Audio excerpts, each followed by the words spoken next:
Welcome into the latest edition of ESPN FC. I'm Dan Thomas, joined in the studio today by Ali Moreno and Nicol. We're now well under 24 hours until the Champions League final at Wembley. You can imagine excitement very much high in both Germany and Spain ahead of the tie. Front page of Kicker saying this is Dortmund's chance. Meanwhile, AS, the Sports Daily in Madrid, saying destiny the 15th. Of course, Real Madrid looking for that unprecedented 15th European Cup. For more on this, let's welcome in Lowe from Spain and Inspector Gadget outside of Wembley.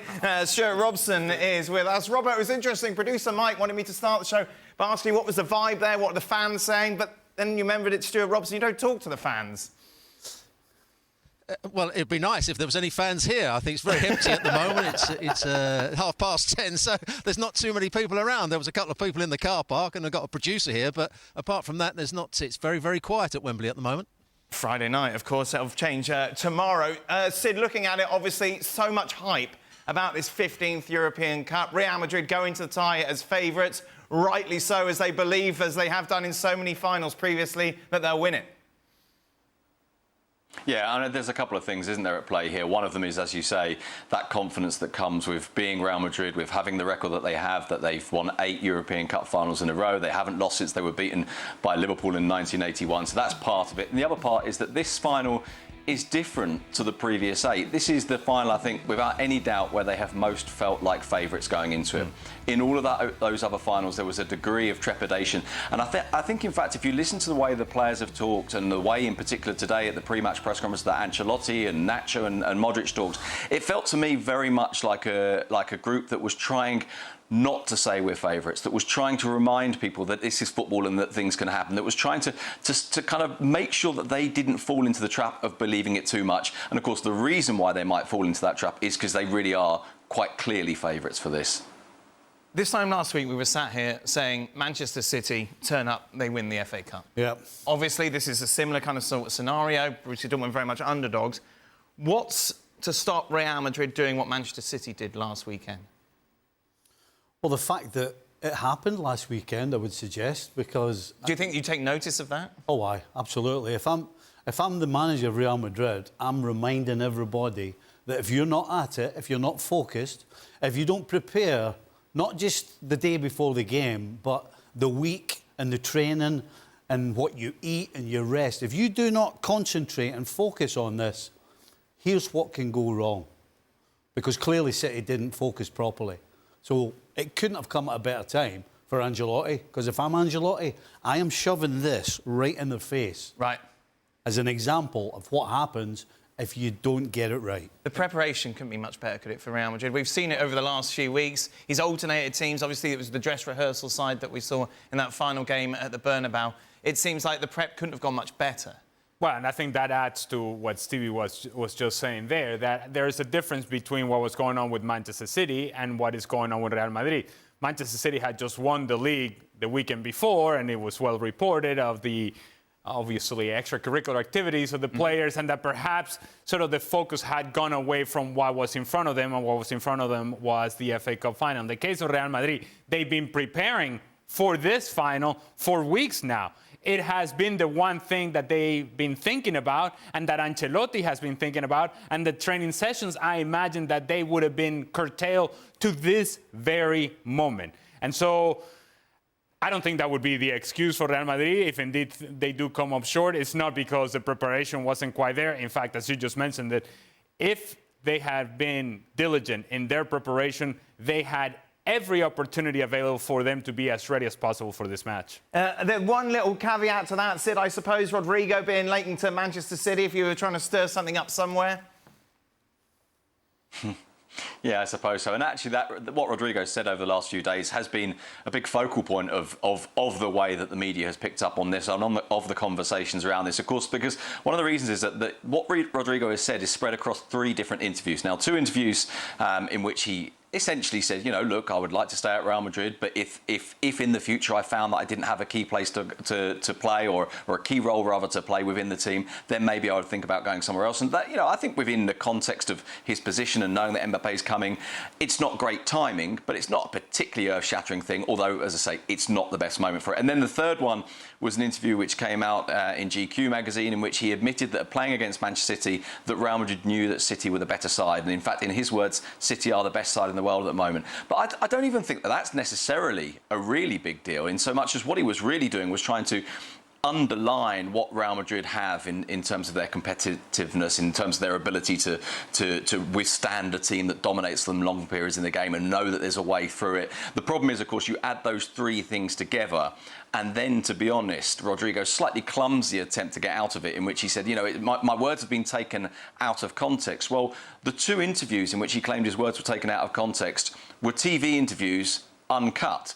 So if he means out of context, he means that someone dared to press record on the video. That's the only thing. But as you say, I mean, you know, this is one small element in an otherwise pretty much perfect preparation, winning the league in early enough to be able to do the celebrations, get them out of the way, then to be able to prepare with your best possible team in a couple of league games, but then rest in the other couple of league games.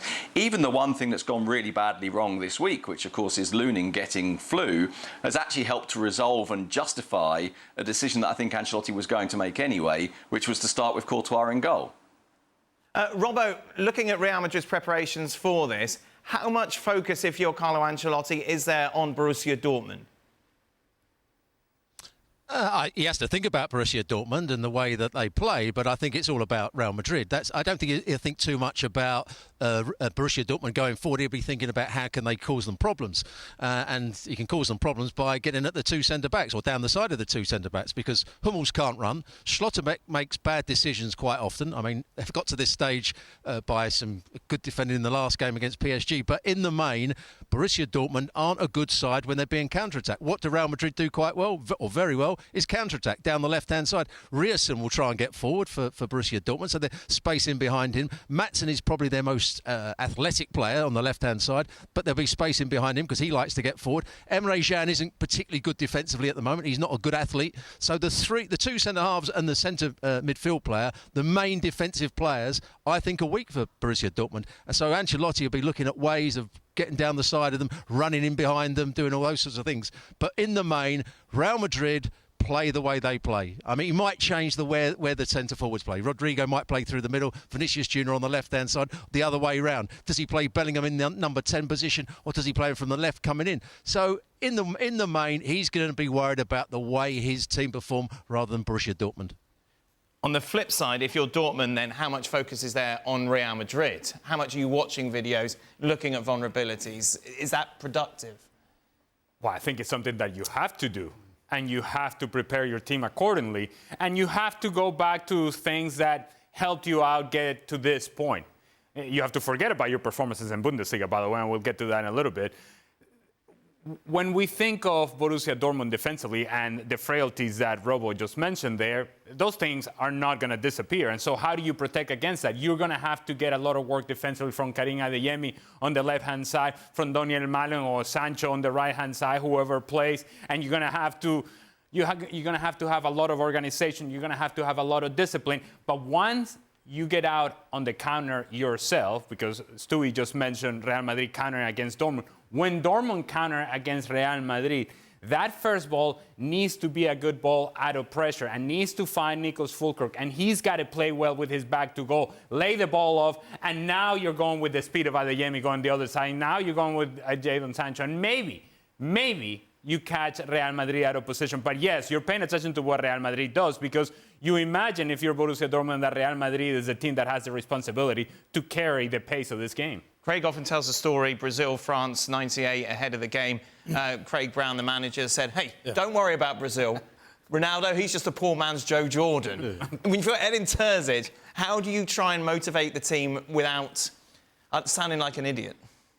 I think you just go through what you've done in this tournament. Right. From the first game. You're in the group of death, and from there, you've pretty much been the underdog all the way to here. And there's a reason why we're here. And the reason we're here is because we have counter-attacked well. And it's not going to really probably be any different in this game as well. So, For Borussia, it's about getting Adeyemi and getting Sancho on the ball, and it's about getting the two of them in a good position, both defensively and attacking-wise. Because if the two of them end up too deep, right, they'll never be able to get that far out. So it's key how deep they defend. They don't want to be sitting on the edge of the box, otherwise, again, they won't get out. So for me, I think that's the key for Borussia if they're going to win this game. If they're going to get anything from it, Sancho and Adeyemi in particular have to be really smart and pick up good positions so that when the ball is turned over, then they're in a position where they can get forward and cause some problems. How do you go about it if you're Edin Terzic motivating this team? Well, not motivating, that's the wrong word. Giving this team belief, Robbo. It's going to be very difficult. He's got to go back to the games that they played and use the Atletico Madrid tie as a great example. For 35 minutes, they were absolutely hopeless. Atletico Madrid were 2-0 up and should have been 3-4 in that first half, but they found a way to get back into the game. And in the second leg, they played much better when they were at home. And a key player will be Sabitzer, because when they are playing on the front foot, Sabitzer becomes almost a number 10, along with one of the other players who is probably not. It's going to be Brandt probably. Sabitzer will try and make forward runs, but in this game Sabitzer will be another holding player next to Emre Can, so he's got to do his job really well. And Ali mentioned it, he's got to get something out of Fulkrug with his back to goal, because I've seen him this season where he's been next to hopeless with his back to goal, but against PSG he played much better. He made runs down the side, he was more athletic, he won balls in the air, and if he plays well, they've got a chance of getting those other two players you were talking about, Adeyemi and Sancho, into the game. But it's going to be very hard for Terzic to come up with a game plan and motivate the players by saying that they're better than Real Madrid, because at the moment, player for player, I'm not sure that one Borussia Dortmund player would get into the Real Madrid team. There's definitely no, if it's marking, it's not hidden. Sid, what if Real Madrid lose? Well, I mean, it could happen. You feel like it's not very likely. And it was really interesting, actually, listening to Modric and Nacho today, trying to kind of express the idea of a vulnerability. We look at Real Madrid, and especially the way that they've won these Champions Leagues, not just the fact that they've won them all, but the way they've won them, the fact that they've come back from situations that they really shouldn't have done.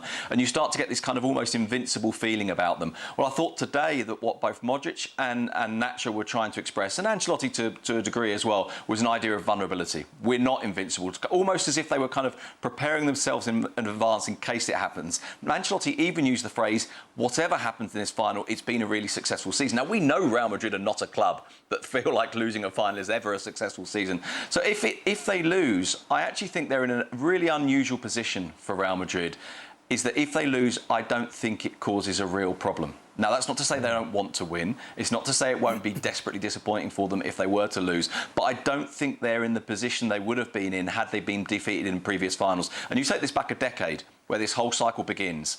Had they lost that 10th European Cup, which was eventually the 10th European Cup that they won, had they lost that final to Atletico Madrid in the way that season had gone when they hadn't won the league title, that would have been really, really catastrophic for them. This time, while I don't entirely buy the discourse that says it's fine, we've had a great season anyway, I actually don't think it would be catastrophic for them. Wow, that's quite something. Should we take a look at the odds? Should we see how the bookies have this? No surprise, Real Madrid are favourites to go ahead. Let's take a look then at everyone's predictions. And it's a mixed bag, actually. It's a bit of a surprise. Okay. Here it comes. Whoa, I'm a bit of a squint at this. Right, so anyone who's ever been on the show or watched the show has given a prediction, basically. There are Klinsmann, Garcia, Nadum, Archie have all gone for a Dortmund victory. Jan and Kieran have both gone for a Dortmund win on penalties. Elsewhere, looking at it, Robbo's gone for 2-0 Real Madrid. Ali's gone for 2-0. Stevie Memoir's gone for 2-1. Sid's gone for 3-1. I've gone for 3-0. What sort of game are you expecting overall, Robbo? I think it would be quite cagey to start with. I think both sides would like to play on the counter-attack. So which side is going to be the side that go and force the issue and go and press that little bit higher up the field? I'm not quite sure about that. I think we're going to see a lot in the end of Real Madrid possession, but slightly deeper. We're obviously going to see a lot of good movement. Valverde making runs infield and Carvajal breaking down that right-hand side when Toni Kroos keeps switching the play to him. They'll get crosses into the box. But I'm looking forward to seeing the way that Vinny Jr. and Rodrigo play as a front two with Bellingham coming in behind them. They're going to dominate the play, I think. and create chances, and it will be Dortmund very much on the counter-attack, and they need Füllkrug and those two wide players to play really well if they're going to get anything out of this game. Is it fair to say if Real Madrid score early, then this contest is pretty much over? I wouldn't disagree with that. You know, that would be Dreamsville for Real Madrid. That would mean they would have to step out. That would mean that you've got Schlotterbeck and Hummels exposed, and Ali took us through what happens when the two of them are left to figure it out themselves. So, yeah, I mean, Dortmund have got no choice. They have to get a good line, not too deep, not too high, and just let Real Madrid have the ball. Just let them have the ball and then counter-attack. Because if they step out and try and go toe-to-toe, they'll get murdered, no question. If Vinny Jr. gets bottled up, if Vinny Jr. is attracting all sorts of attention defensively from those players and the outside players tracking back from Borussia Dortmund, then you need to have the late runs coming out of the midfield from Jude Bellingham. As we did, or as we saw in the earlier part of the season, and we haven't really seen it nearly as much in the later part of the season. If he's able to appear as an option inside the 18-yard box, late arriving in that second line, I think that's also a problem for Borussia Dortmund, because they'll get focused here with Vinny, they'll get focused with Rodrigo, and who's tracking that run of Jude Bellingham? And let's not forget, and I think this is important when talking about Jude Bellingham, Borussia Dortmund. When he left Borussia Dortmund, many players in that locker room were suggesting we're better off because Jude Bellingham is no longer here. That was sort of the feeling about Borussia Dortmund. Jude Bellingham has gone and done what he has done at Real Madrid, and here they meet each other in a final. I think there's something to prove from both sides in terms of who was right and who was wrong. If I'm putting my money on anybody, I'm putting on Jude Bellingham before I do on Borussia Dortmund. Robbo, we know how insular most English football fans are. It's the Premier League and that's it. Given that Jude Bellingham is playing in this tie, does that mean there are more eyes in the UK on this game that there would normally be if it was just Real Madrid against Borussia Dortmund without that English hook? Yeah, you're absolutely right, because at the moment, Jude Bellingham is the talk of English football. So Emre Can against Bellingham, that's one to watch. Hey, what have you done with your signed shirt that they gave us after that interview, Robbo? Say that again? Remember we interviewed Edin Terzic and Emre Can in Vegas, That's and they both said. gave us a signed shirt. Yes, I know you said that, and I'm following up now with the question, what did you do with the signed shirt? I didn't do anything with the signed shirt. You got the signed shirt. I didn't get one. You got one as well. Well, I certainly haven't got it in my house at all. Did you just leave it there? there? You must have nicked it. I didn't. You must have nicked it. Why would I want a two Stewart See, shirt? typical you. You were you were a stargazer, you know, and you were so sycophantic when they were there. It was embarrassing. Fanboy, eh? Oh, complete and utter. Emre Can and me, like that. Sid, addressing the Bellingham and Vinicius Jr. question, who do Real Madrid fans believe is the most important player out of those two? I would go with Vinicius, and I would in particular go with Vinicius if we have a game in which Dortmund are waiting deeper for them. Now, obviously, we know that Vinicius is even better running into space. He's even better running into space, whether it's beyond the defence or picking the ball up deep with the defence backtracking and going straight at them and forcing them onto the back foot. And he finds that easier than a defence that's static. But if the defence is static, then you think about who's the player with that little touch of electricity or that little touch of something special to go beyond them. And it feels like Vinicius would be the key player. I've been really struck over the last couple of weeks how the fan base around Real Madrid, and this has happened a little bit in the media as well, has started to take it upon itself to kind of push Vinicius's case as Ballon d'Or this year, with chance of Vinicius Ballon d'Or. We've seen news reports pushing at this, and I don't necessarily have a problem with that, because I think the season that he's had is absolutely brilliant. I think there's no doubt that he's a candidate, although my personal belief is that I think the candidates will really be clear post-Euros and post-Copa America rather than now. But what I find interesting about that is the way that Real Madrid fans and people around Madrid have done that, despite the fact that, from my point of view at least, they have two other candidates, and one of them is Bellingham, and I think the other is Toni Kroos. And it strikes me as, I don't know if surprising is the right word, but or maybe even jarring is the word, that they've chosen one candidate having three, and what that says, if you like, about, because as soon as you choose one, you're sort of implicitly ignoring the other two, and I think the other two have been absolutely brilliant this season as well. And you mentioned Toni Kroos, Sid. He'll score the winner tomorrow? it would be very like Real Madrid, and it would be the perfect goodbye for him. It was interesting what Ancelotti said about him the other day, and I think he's absolutely right. He was asked about this being, you know, the what a way to go if Toni Kroos was to go with European Cup, because not only, of course, would it be leaving with European Cup in his last game, but it would be making it 6 European Cups for him, equaling the record of Paco Gento. Nobody's ever won more. Now, he wouldn't be the only one, because Dani Carvajal and Nacho and who's the other player, and Luka Modric would reach that total as well. But Ancelotti said, well, look, Toni Kroos doesn't need that to be in the history of football. He's already in the history of football. He doesn't need an extra European Cup, but it would be a very nice way to go. You say that would be a really good Real Madrid way to end it. Given the way that Real Madrid won the European Cup last time 2 years ago, given the way they've got through this year, doesn't it feel more likely that the winning goal will actually be scored by someone who we absolutely didn't expect, maybe someone who comes on as a sub and gets it in the 90th minute? So you know, how about Courtois going up for a corner and heading one into the back of the net?